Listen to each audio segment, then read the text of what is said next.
Lokuqala ukuba yandiva bendicela nje ukunivulela ikhamera kuba asikuboni kodwa ke ndiyayibona i-audio yakho yona iyabonakala kodwa ke ikhamera asikuboni. I'm not sure noba uyandiva Captain kwelokuqala. Ndiyakuva msasazi. All right. Bendicela nje undivulele ikhamera yakho Captain because andikuboni kwelam icala. Okay. Right ke mphulaphuli ke bendishilo ndathi ke sawujoyinwa nguCaptain uMama uNamhla kaMdleleni. Inkosi kakhulu Captain, siyakubona ngoku. Inkosi kakhulu siyakubona ngoku.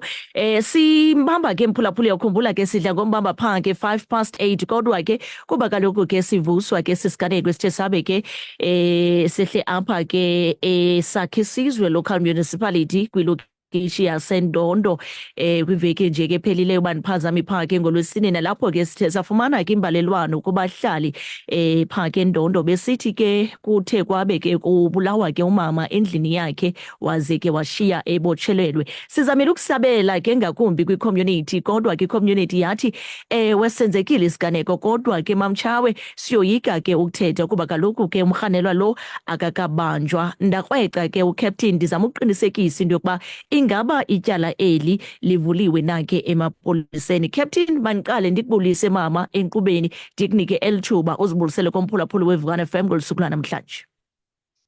Nkosi msasazi, mandisibulisele kubaphulaphuli beVukane Community Radio, ndizibulisele nakuwe Mamtshawe, uCaptain uNamhla Mdleleni kulo mmandla waseKhrisani.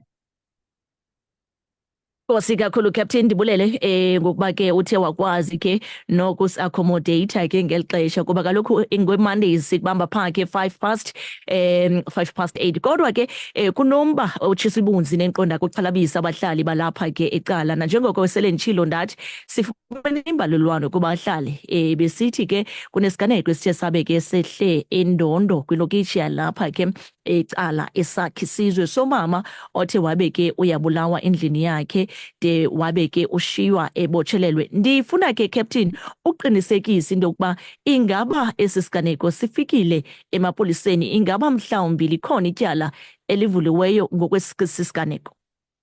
Nkosi msasazi, zindaba ezimbi kakhulu ezi nezikhwamqisayo kuba kaloku ngoku sibona ingathi ukubulawa kwabantu abangoomama kuxhaphakile. Kuthiwa ngoLwesine phaya umama lo ebehleli endlini yakhe phaya eNdondo Square apho yena uthe wabona ngummelwane okanye sisizalwane efike endlini yakhe leyo ethe gangalala enamanxeba okuhlatywa apha emzimbeni.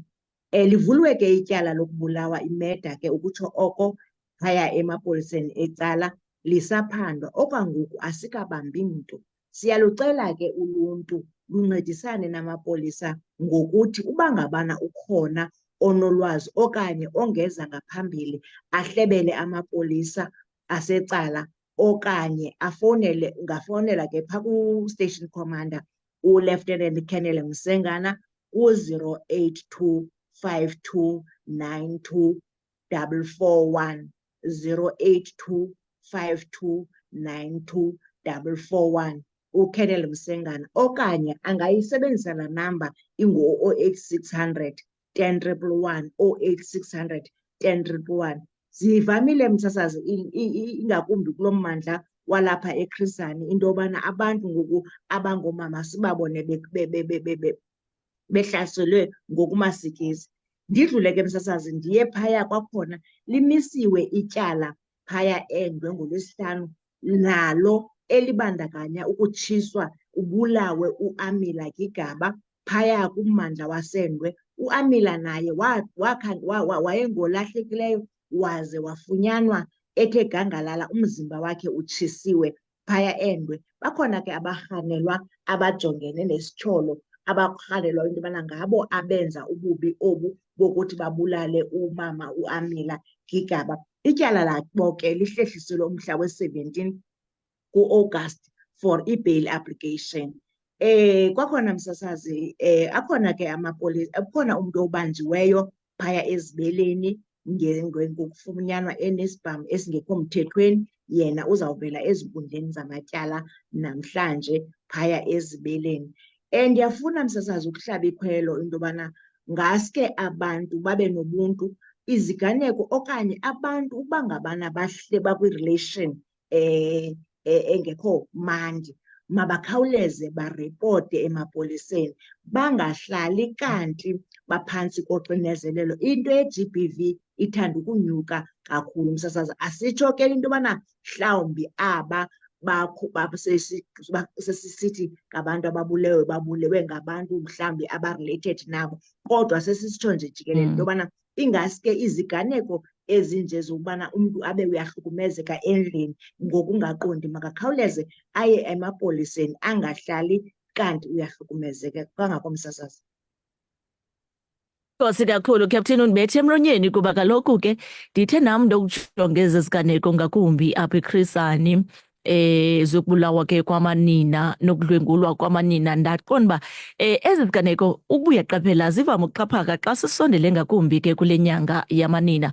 Kwaye ke zishiya ke ii-communities namanina asekuhlaleni xhalabile kuba kaloku even nakwesi siganeko salapha eNdondo ndithe xa ndizama usabela kwabahlali bathi ngeba siyathetha mamtshawe, kodwa siyoyika into yokuba lo mrhanelwa angabuya abuye ngathi kuba siyazana apha ecala kuba kaloku engekabanjwa. So kumnandi ukuva into yokuba nani ningamapolisa nenza unako nako uqinisekisa noko into yokuba ke ezi ziganeko ziyancipha kwii-community zethu. Yangaske ke ne-community ingakwazi ke Captain ukunikhawulela ukuze kaloku ke nizothi make sure ii-community zethu zi-protected.